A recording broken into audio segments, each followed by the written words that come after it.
Welcome to the Deep Dive. So, today we're looking at this really complex global picture emerging in late 2025. We've got the U.S. government shutdown resolution, but also these historic boycotts at the G20 and COP30. Right. We're framing these not as, separate incidents, but more like interconnected parts of one big systemic transformation, driven by problems from within, really. Exactly. And what's really interesting is how our sources are analyzing this. They're using classical Eastern wisdom, the Yi-Jing, Sun Tzu almost as a methodology. It's about understanding these deep structural shifts, not just reacting. The idea is to help you become more like a chess player, a Couchot, who can, anticipate and maybe even shape what's coming, predict the future to change the future, as they put it. That's a powerful frame. Yeah. Okay, let's start macro then. The sources point to the Yi-Jing's revolution hexagram G, symbolized by fire in the lake. Right. What does that image tell us about the current situation, especially with the U.S.? It's a fantastic metaphor for this kind of internal pressure, right? Fire naturally wants to rise, and if it's in a lake, it boils it. The lake that's the old structure, the established order, maybe the U.S.-led consensus, it just can't contain the heat anymore. The fire could be, multipolarity, the climate crisis hitting hard. It means the system isn't just stressed. The container itself has to change fundamentally. And we saw that play out, didn't we? The U.S. absence at the G20, totally skipping COP30. That wasn't just a diplomatic spat. It felt like a real crack in the system, forcing others to step up. Oh, absolutely. It's like Sun Tzu says, the opportunity of defeating the enemy is provided by the enemy himself. When the main player steps aside, voluntarily or not, it forces a realignment. China moved to position itself as, the responsible superpower. And you saw developing nations like South Africa really pushing Africa's development onto the G20 agenda.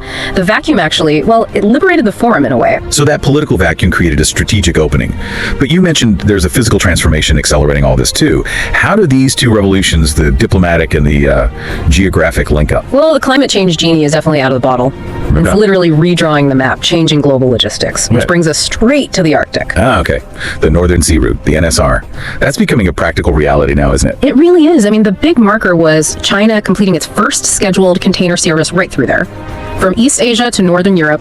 Think about it, that cuts transit time almost in half. Yeah. Compared to Suez or Panama, it fundamentally challenges maritime routes that have existed for, centuries. It turns a frozen wasteland into a very contested corridor. Right, and it's not just about shipping lanes. You've got 13% of undiscovered oil, 30% of gas, rare earths. No wonder it's heating up geopolitically. That U.S.-Finland icebreaker deal, $6.1 billion, that signals serious intent. It's a classic resource scramble, pure zero-sum competition in many ways. And that brings up the strategic question for you, listening in.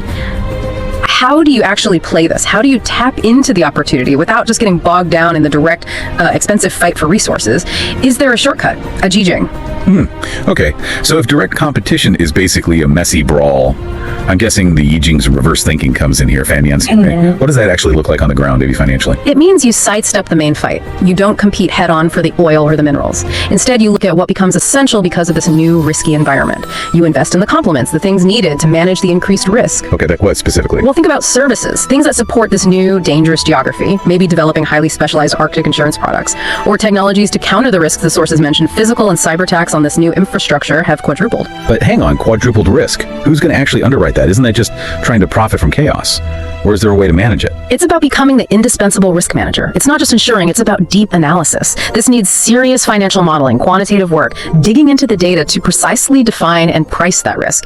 And you can use frameworks like ESG here, interestingly, to balance the economic opportunity with sustainability, but also to measure that intense geopolitical risk. You're essentially providing the stability needed for others to operate in the chaos. That's how you get to Sun Tzu's planning in the tent, winning 1,000 miles away. Right, okay, that connects the dots. We've gone from, diplomatic shifts in philosophy right down to specific, actionable strategies in these niche, high-risk areas. It's about finding security, or at least advantage, when everything feels like it's in flux, and using that foresight to act. And just to bring it right back to where we started, remember that U.S. government shutdown deal? It only funded things until January 30th, 2026. It was a temporary fix, right? It just kicked the can down the road on those deep internal issues. So, the provocative thought for you is, given these conflicts are, as the sources say, fundamentally new conflicts enabled by temporary resolution's exhaustion, what's the specific strategy? Using that reverse thinking, or maybe Sun Tzu. What should players be planning now for when that deadline hits and those contradictions likely flare up again? Something to think about.